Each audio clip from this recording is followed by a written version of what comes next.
کسی زمانے میں ایک بادشاہ تھا۔ اس کے گھر اولاد نہیں تھی۔ کافی عرصے بعد اس کے ہاں ایک بیٹی کی پیدائش ہوئی۔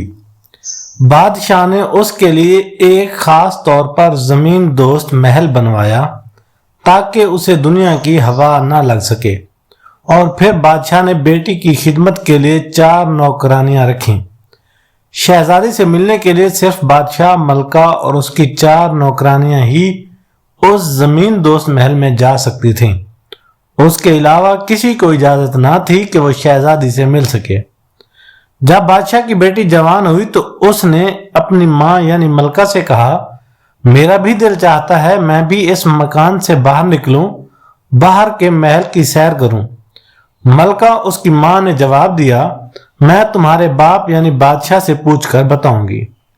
اگر انہوں نے اجازت دی تو پھر تمہیں اس محل سے باہر نکالا جائے گا، ورنہ نہیں۔ جب ملکہ نے بادشاہ سے بات کی تو بادشاہ نے جواب دیا، میری بیٹی کو 7 برقعوں میں لپیٹ کر اور گھوڑے کی پالکی کے اوپر بٹھا کر لاؤ، اور جس راستے سے وہ آئے اس راستے میں کوئی کھڑا نہ ہو تاکہ اسے کوئی دیکھ نہ سکے۔ اس بات پر عمل کیا گیا اور اس کی بیٹی کو محل میں لایا گیا۔ وہ اپنی ماں ملکہ کے ساتھ محل میں گھومنے پھرنے لگی۔ وہ محل کی خوبصورتی دیکھ کر بہت خوش تھی۔ شہزادی نے گھومتے پھرتے محل کی کھڑکی سے باہر جھانکا تو اسے باہر ایک مانگنے والا فقیر دکھائی دیا، جس کے جسم پر پھٹے پرانے چیتھڑے تھے۔ اس کے جسم پر جا بجا زخموں کے نشان تھے۔ زخموں کی وجہ سے اس کے جسم سے لہو رس رہا تھا۔ بادشاہ کی بیٹی کی نظر اس فقیر پر پڑی تو وہ ہنسنے لگی۔ ہنستے ہنستے وہ لوٹ پوٹ ہو گئی۔ اتنے میں اس کو غیب سے آواز آئی، اے لڑکی، تم جسے دیکھ کر ہنس رہی ہو وہ تمہارا شوہر ہے۔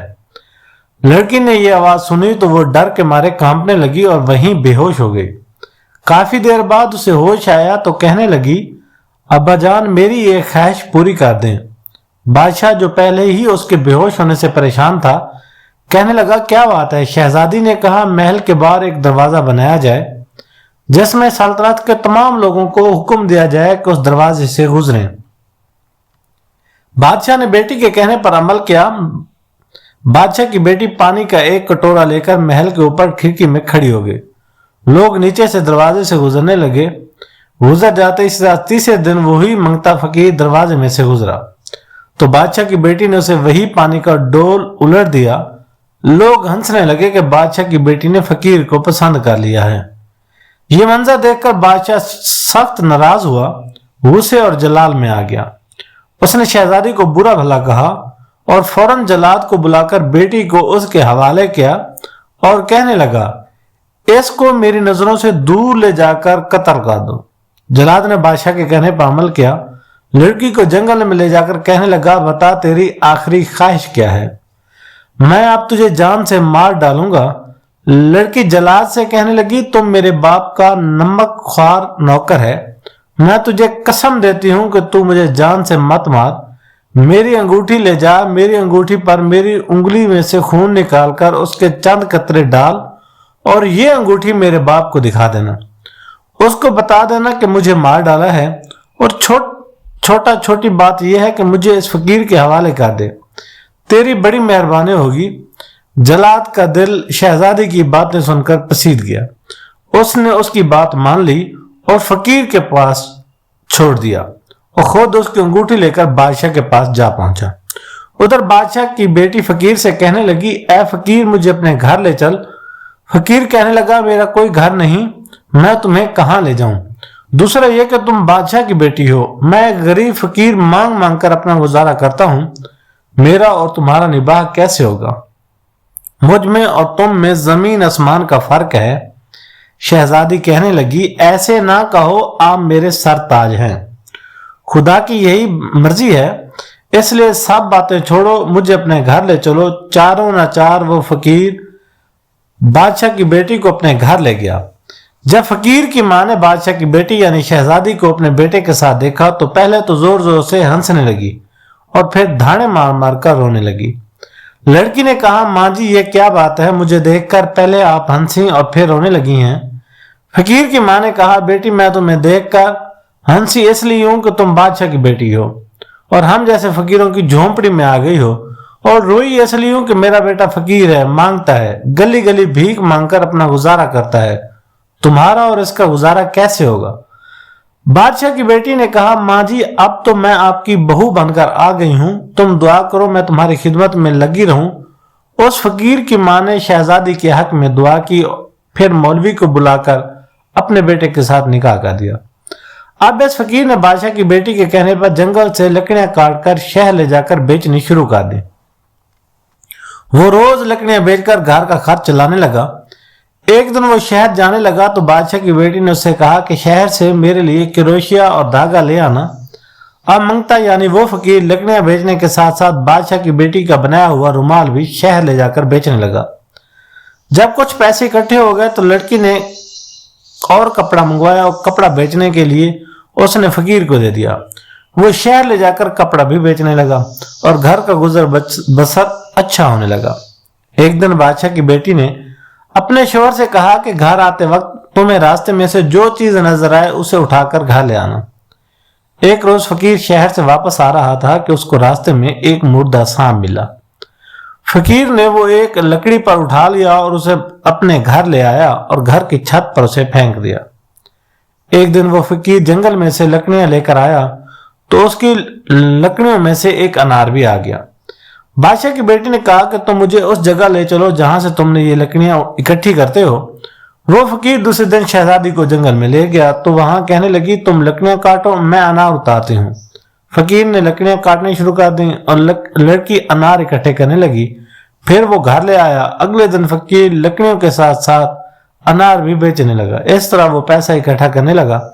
ایک دن فقیر شہر گیا تو بادشاہ کی بیٹی کو یاد آیا کہ اس نے چھت پر ایک سانپ پھینکا تھا، دیکھوں تو صحیح کہ وہ کس حالت میں ہے۔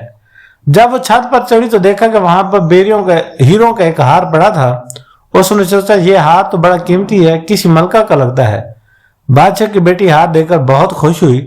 جب فقیر گھر واپس آیا تو بادشاہ کی بیٹی نے کہا کہ تم لکڑیاں بیچنا چھوڑ دو کیونکہ ہمیں بہت ساری دولت مل گئی ہے۔ پھر اس نے اپنے شوہر فقیر کو دوبارہ وہ ہار دکھایا۔ اگلے دن وہ اس ہار کو لے کر ان میں سے ایک ہیرا نکالا اور اس کو دیا، ساتھ میں کاغذ پر ایک جوہری کا پتہ لکھ دیا۔ کہنے لگی کہ اس جوہری کے پاس جا کر ہیرا بیچ دو۔ فقیر ہیرا لے کر جوہری کے پاس گیا، لیکن جب جوہری نے ہیرا دیکھا تو اس کی آنکھیں پھٹی کی پھٹی رہ گئیں۔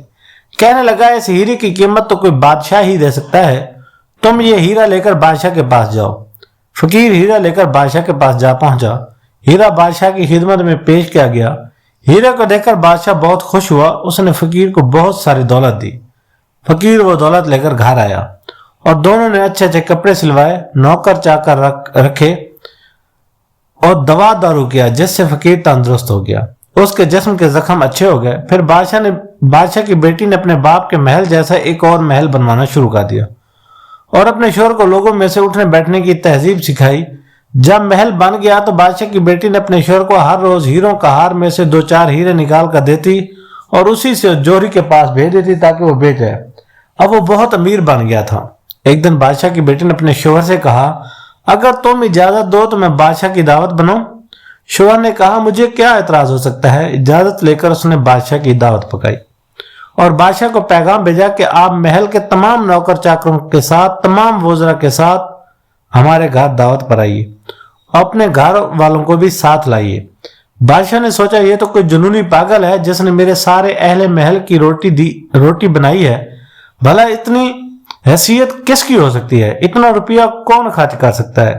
خیر بادشاہ نے دعوت قبول کر لی۔ یہ دعوت کئی دنوں تک چلتی رہی۔ بادشاہ کے اہلکار، فوج اور اس کے محل کے نوکر چاکر دعوت میں آئے۔ آخر میں بادشاہ اپنے وزیروں سمیت آیا۔ بادشاہ کی بیٹی قیمتی پوشاک پہن کر ان کے سامنے آ گئی۔ وزیروں اور بادشاہوں کو خود اپنے ہاتھوں سے کھانا ڈال ڈال کر دینے لگی۔ بادشاہ حیرت سے آنکھیں پھاڑ کر اسے دیکھ رہا تھا۔ شہزادی کہنے لگی، ابا جان آپ نے مجھے پہچانا نہیں؟ میں آپ کی وہی بیٹی ہوں جسے آپ نے جلاد کے حوالے کر دیا تھا اور جان سے مارنے کا حکم دیا تھا۔ میرا قصور صرف اتنا تھا کہ میں نے ایک فقیر کو پسند کیا تھا۔ بادشاہ نے بیٹی کو دیکھا تو پہچان لیا اور اس کی آنکھوں میں آنسو آ گئے۔ اٹھ کر بیٹی کو سینے سے لگایا، پیار کیا۔ وہ بادشاہ کو ساتھ لے کر دوسرے کمرے میں گئی اور اپنے شوہر سے ملوایا۔ کہنے لگی یہ میرا وہی شوہر ہے جو فقیر تھا، جس کے جسم سے لہو رستا تھا۔ بادشاہ نے اس فقیر کو بھی سینے سے لگا لیا، پیار کیا، پھر دونوں کو اپنے محل لے گیا، راج پاٹ ان کے حوالے کیا اور خود اللہ کی یاد میں مصروف ہو گیا۔ اگلی کہانی تک مجھے دیں اجازت، تک کے لیے اللہ حافظ۔